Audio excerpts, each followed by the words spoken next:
I think God is saying, give no place to unforgiveness, give no place to doubt, give no place to that holding that grudge, because when you do, it's limiting your potential. Bon, Cat Williams est de retour et il a mis le feu aux poudres.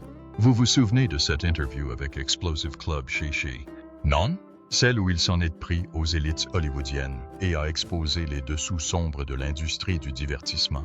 Eh bien, il a fait une pause dans sa carrière d'humoriste. Steve Harvey et Cedric the Entertainer. Il a une nouvelle cible en ligne de mire, nul autre que Joel Osteen. Eh oui, le prédicateur de l'évangile de la prospérité, avec sa méga-église et sa méga-manoir. Mitt Romney. Et je dois vous poser la question, car c'est une question, que ce soit ou non dans cette campagne, un mormon est-il un vrai chrétien? Eh bien, à mon avis, oui. Mitt Romney a dit croire au Christ comme son sauveur, et c'est ce que je crois. Donc, vous savez, je ne suis pas celui qui juge les détails. Je ne sais pas s'ils ont tort. Je crois que la Bible enseigne ceci et, d'après la foi chrétienne, c'est ce que je crois. Mais je pense simplement que seul Dieu peut juger le cœur d'une personne. Si vous connaissez Cat, vous savez qu'il est très honnête. Il ne se retient pas, n'édulcore pas ses propos et se fiche bien de qui il offense. Et cette fois, il s'en prend à Osteen, le traitant de faux prophète. Il ne se contente pas de le dénigrer. Il affirme avoir les preuves pour étayer ses dires. Il parle de style de vie fastueux, de sermons bienveillants qui semblent plus axés sur les richesses terrestres que sur l'orientation spirituelle. Tout le tralala, quel que soit le vrai Dieu, je ne plaisante pas avec lui. Et je comprends que, quel que soit le nom qu'on lui donne, c'est la même entité. Alors, que dit Cat à propos d'Osteen exactement? De quel reçu dispose-t-il? Eh bien, il faudra rester dans les parages pour le savoir, car cela promet d'être une révélation majeure. Toute l'affaire Joel Osteen s'inscrit parfaitement dans le récit plus large de Cat sur l'exploitation et la performance. Il affirme depuis des années que le côté obscur d'Hollywood ne se limite pas à l'industrie du divertissement. Cela s'infiltre partout, même dans la religion. Vous souvenez-vous de son agression contre Steve Harvey, Cedric et Kevin Hart lors de cette interview au Club Chéché? Il ne critiquait pas seulement leur humour. Il les accusait de faire partie d'un système, de jouer des rôles pour maintenir leur position. Il est même allé jusqu'à dire que les personnalités influentes du monde du spectacle, des affaires et de la religion sont essentiellement des acteurs qui trompent le public pour leur propre profit. Ce n'est pas parce qu'un homme sourit beaucoup qu'il est quelqu'un de bien. Prenons l'exemple de Joel Osteen. Maintenant, pensez à Joel Osteen dans ce contexte. La méga-église, les sermons télévisés, les best-sellers, l'immense richesse. L'argument de Cat semble être qu'Osteen joue un personnage, une personnalité soigneusement construite pour amasser des fidèles et, soyons honnêtes, une fortune. Il remet en question l'authenticité, suggérant que l'accent est mis sur la performance et le profit plutôt que sur une véritable guidance spirituelle. Tout comme à Hollywood, où le talent peut être relégué au second plan par les relations et le jeu, Cat semble croire que des forces similaires sont à l'œuvre dans le monde des méga-églises. Il sous-entend que des personnalités comme Osteen se préoccupent davantage de construire leur marque et de préserver leur image que de servir réellement leurs fidèles. C'est une affirmation audacieuse, qui rejoint sans aucun doute la critique plus large de Cat sur le fonctionnement du pouvoir, non seulement à Hollywood, mais dans la société tout entière. Nombreux sont ceux qui ont également commencé à affirmer qu'il n'est pas ce qu'il prétend être, un homme de Dieu. Quelqu'un a commenté, je l'ai déjà dit et je le répéterai encore et encore, Joel Osteen est, au mieux, un conférencier motivateur. Ce n'est pas un prédicateur. Il aide les gens à se sentir bien dans leur peau. Et c'est pourquoi son église est si grande. Les gens aiment se sentir bien. Un autre a ajouté, il devrait plutôt dire, je suis un faux enseignant, un imposteur, un charlatan, un menteur et je ne suis pas qualifié. Ce n'est pas un domaine entièrement nouveau pour Cat. Il dénonce l'hypocrisie et les agissements douteux des riches et célèbres depuis des années. Il a parlé de la domination d'Hollywood par des élites puissantes, du prix souvent élevé du succès et du fait que nombre de ceux que nous voyons au sommet y sont parvenus par des moyens peu recommandables. Il dit en substance ce que beaucoup pensent, mais ont trop peur de dire à voix haute. Dieu est toujours le vrai. Je ne plaisante pas avec lui. Et je comprends que, quel que soit le nom qu'on lui donne, il s'agit de la même entité. Et voilà le hic. Cat accuse directement Joel Osteen d'être l'un de ses acteurs. Il le place au cœur de ce débat sur l'exploitation et l'inauthenticité. Il dit en substance qu'Osteen joue le rôle d'un pasteur, mais sa performance est davantage axée sur l'enrichissement personnel que sur l'accompagnement spirituel. Il ne s'agit pas seulement de remettre en question la théologie d'Austin ou son message de prospérité. Il s'agit de questionner sa sincérité et ses motivations. Pensez au contraste, Austin, avec sa gigantesque église installée dans une ancienne arène de la NBA, ses millions d'adeptes, ses livres à succès, son style de vie fastueux. On est loin de l'image d'un humble serviteur de Dieu. Et c'est précisément ce que Kat souligne. Il met en avant l'opulence, la célébrité, l'immense richesse, et se demande, est-ce vraiment ça la foi? Il suggère qu'Austin utilise la religion à des fins personnelles, construisant une marque et vendant un message qui lui profite plus qu'à ses fidèles. Certains internautes ont même ajouté que cette personnalité n'est qu'une personne agréable et pétillante, et que c'est tout ce qu'il y a en lui. Il essaie d'être sympathique et heureux, mais il n'est pas quelqu'un de bien au fond. Quelqu'un a écrit « Je suis du Texas et je n'ai jamais aimé Joel. Il me semblait étrange, avec son sourire étrange en toutes circonstances, même inapproprié. Je me souviens qu'en février 2024, une fusillade a eu lieu dans son église. Un enfant de 7 ans a été transporté d'urgence à l'hôpital et grièvement blessé. Et une autre paroissienne, une femme, a été assassinée. La presse s'est bien sûr précipitée à l'église pour s'entretenir avec Joel Austin. Alors que la police était sur place et que les gens sortaient encore de l'église, Joel a pu s'entretenir avec la presse, le sourire aux lèvres. Je ne peux vous dire combien de Texans ont été indignés par sa réaction et son manque d'âme face à cet événement horrible. Personnellement, je ne pense pas qu'on puisse lui faire confiance. Un autre a ajouté « J'observais Joel avec ferveur jusqu'à ce qu'il refuse d'ouvrir son église aux victimes de l'ouragan au Texas. J'ai alors compris qu'il était un monstre factice et cupide. » Un autre a dit « Joel Austin n'est-il pas le même homme qui a empêché les victimes de Katrina d'utiliser son église comme refuge? De peur de la salir?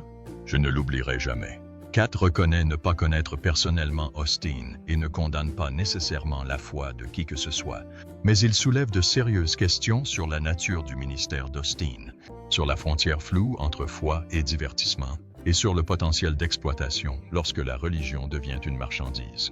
En gros, il dit « Regardez ça. Regardez la richesse, la célébrité, le spectacle. » Cela est-il conforme aux enseignements de la Bible? Est-ce vraiment servir Dieu ou servir quelque chose de complètement différent? C'est une question que beaucoup se posent en ce moment. Kat ne se contente pas de remettre en question les méthodes d'Austin. Il affirme de manière choquante qu'Austin lui-même a admis être un acteur, que son personnage tout entier n'est qu'une performance. Si cela est vrai, cela prend une toute autre dimension. Il ne s'agit pas seulement de remettre en question sa théologie ou son mode de vie, mais aussi son honnêteté fondamentale. Est-il un véritable guide spirituel ou joue-t-il un rôle? Et s'il joue un rôle, qui le dirige? À qui profite cette performance? Et n'oublions pas toute cette histoire d'évangile de prospérité. Kat n'y adhère absolument pas. Il considère que c'est déformer les enseignements de la Bible, comme utiliser la foi pour s'enrichir. Ce n'est pas le but. Il affirme que se concentrer sur l'argent va à l'encontre de ce que signifie réellement le christianisme. Être reconnaissant, être généreux, aider les autres, et non pas seulement amasser de l'argent. Il prend la dîme comme exemple. Il dit « On ne paye pas Dieu pour des faveurs, n'est-ce pas? Il s'agit de montrer sa gratitude pour ce qu'on a déjà. » Il pense que l'idée selon laquelle il faut croire suffisamment fort pour devenir riche est complètement absurde. La vraie foi, dit-il, est bien plus profonde que cela. Il ne s'agit pas de voitures de luxe ni de grandes maisons. En fait, il qualifie l'évangile de la prospérité d'arnaque, de moyen d'exploiter ceux qui aspirent à une vie meilleure.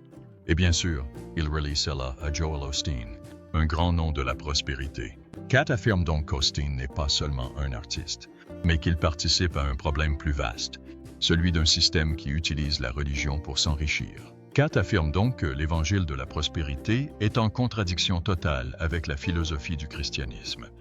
La Bible parle de foi, d'humilité, d'entraide, et non de richesse. Même Jésus disait qu'on a de la chance d'entrer au paradis si on est obsédé par l'argent. Non, mais des gens comme Joel Austin ont bâti d'immenses empires en partant du principe que Dieu veut que vous soyez riches. Ils disent, si vous êtes riche, c'est parce que Dieu vous aime.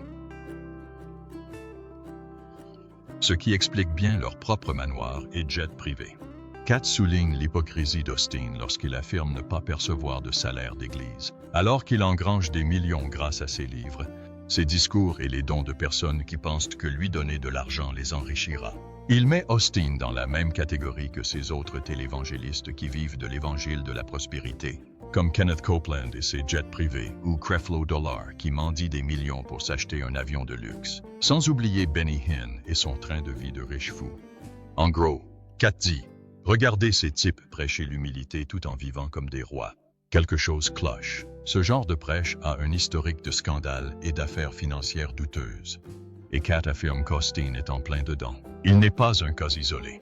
Il fait partie d'une machine qui utilise la foi des gens pour gagner du pouvoir et de l'argent.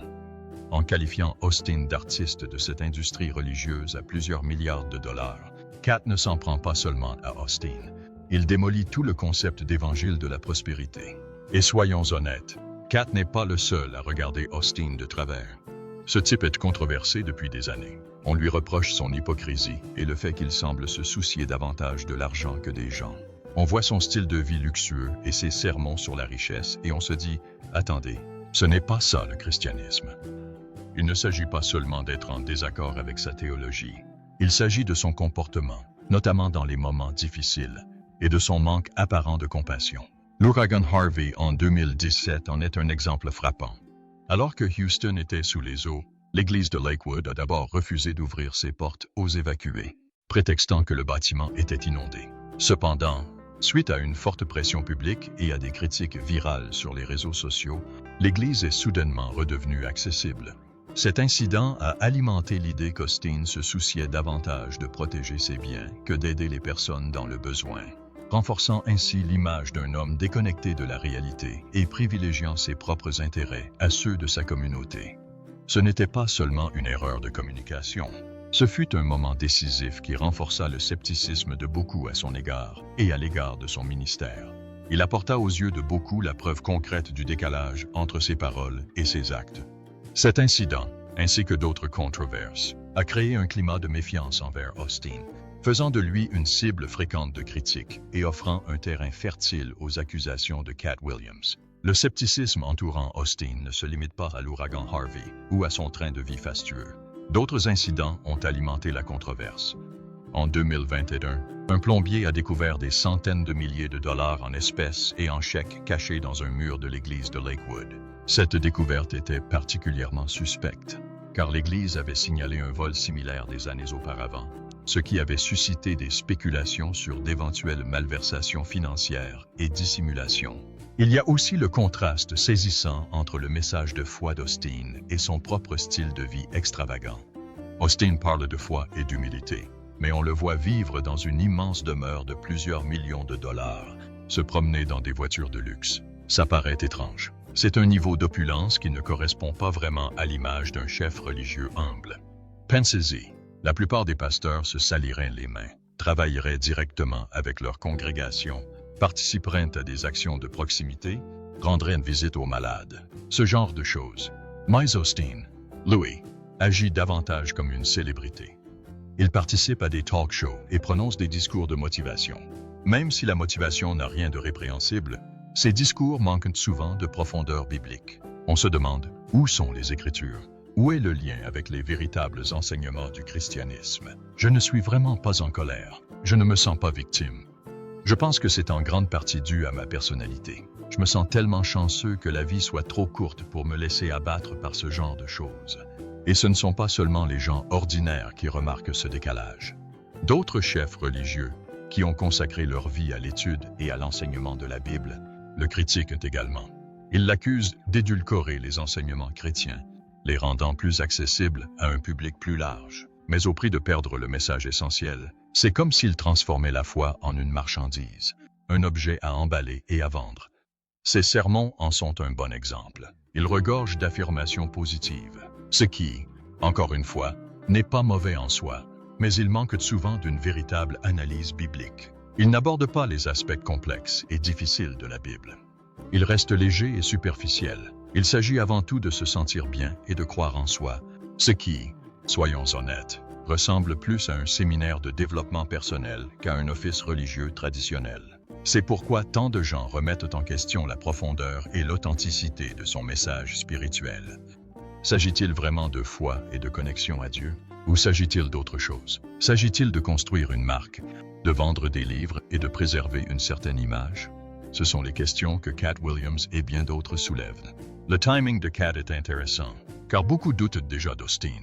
En le qualifiant d'acteur, Katt exploite cette méfiance existante, affirmant tout haut ce que beaucoup murmurent depuis des années. Le personnage d'Austin n'est qu'une performance, un acte destiné à lui, et non à ses disciples.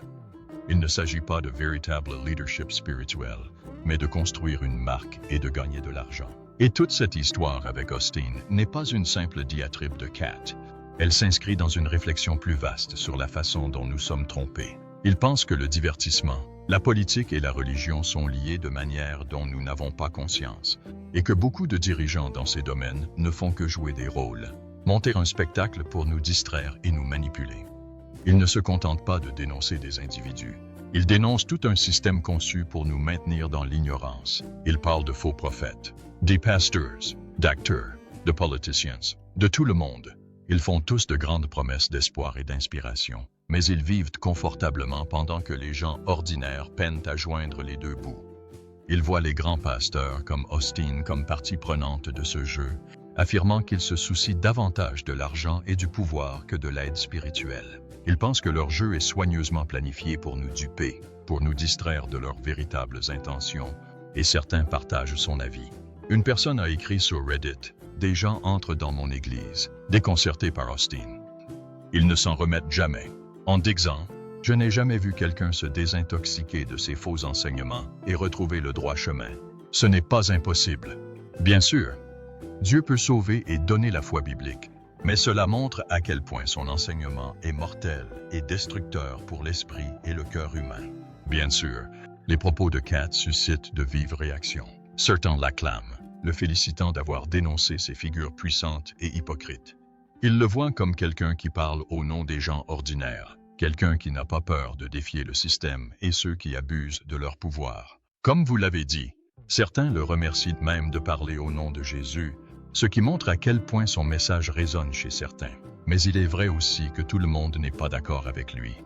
Certains pensent probablement qu'il simplifie les choses à outrance ou qu'il est injuste envers certaines personnes, et c'est normal. Cela montre simplement la complexité de ces questions, le rôle de la foi, l'influence de ces personnes et qui les tient responsables. C'est une conversation qui vaut la peine d'être menée, même si nous ne sommes pas tous d'accord. Katt a toujours été franc, même quand cela lui a causé des ennuis.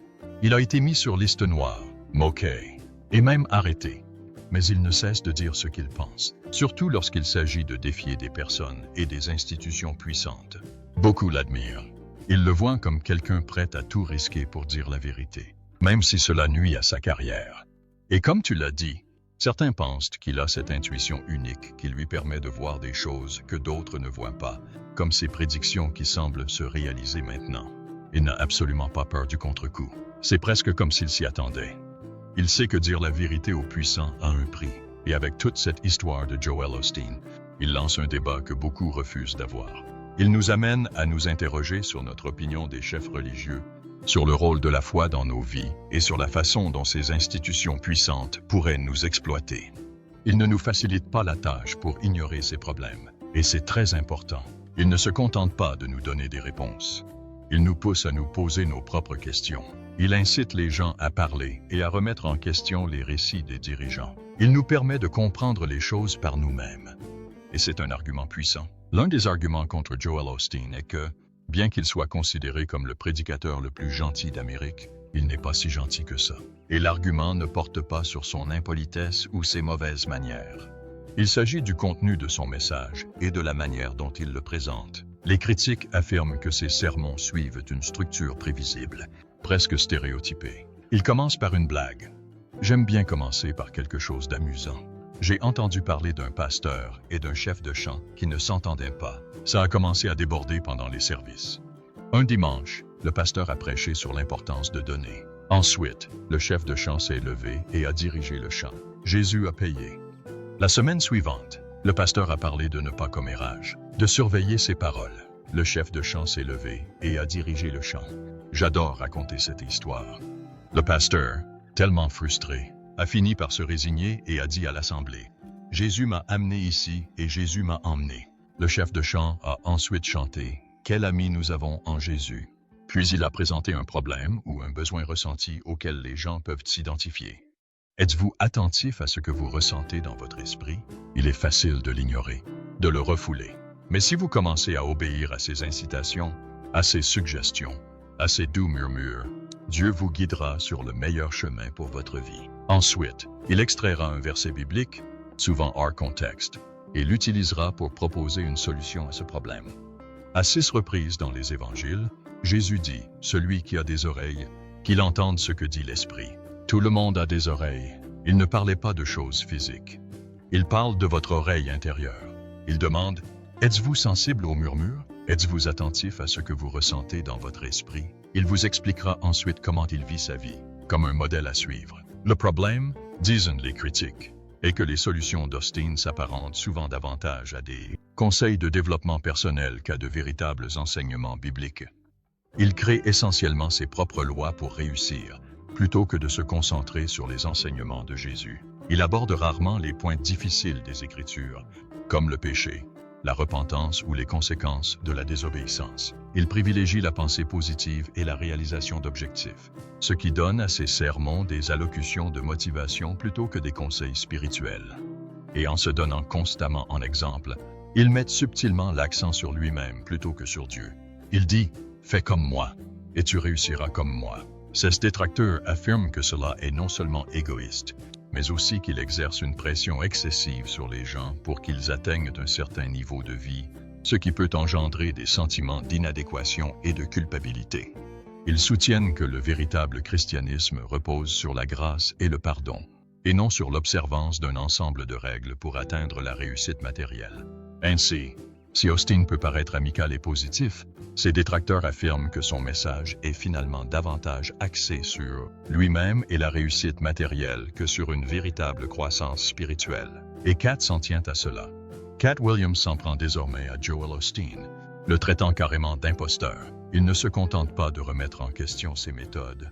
Il l'accuse d'utiliser la religion comme un business, d'exploiter les gens pour leur soutirer de l'argent et de les égarer. Cat dépeint Osteen comme un personnage horrible, caché derrière un sourire et une image soigneusement élaborée. Il soutient qu'Osteen fait partie de l'élite hollywoodienne et utilise sa notoriété et son influence pour créer une secte, et non pour propager une foi authentique. Cat voit en Osteen quelqu'un qui déforme délibérément les enseignements religieux à des fins personnelles, exploitant les vulnérabilités et les aspirations des gens à une vie meilleure. Il n'est pas seulement un artiste, c'est un escroc à ses yeux, et l'évangile de la prospérité est son arnaque. Alors, qu'en pensez-vous? Laissez un commentaire ci-dessous et dites-le nous. Si vous avez aimé cette vidéo, cliquez sur le bouton s'abonner et sur la cloche pour être parmi les premiers à découvrir ma prochaine vidéo. Je publie des articles comme celui-ci chaque semaine, où je dévoile les secrets de vos célébrités préférées.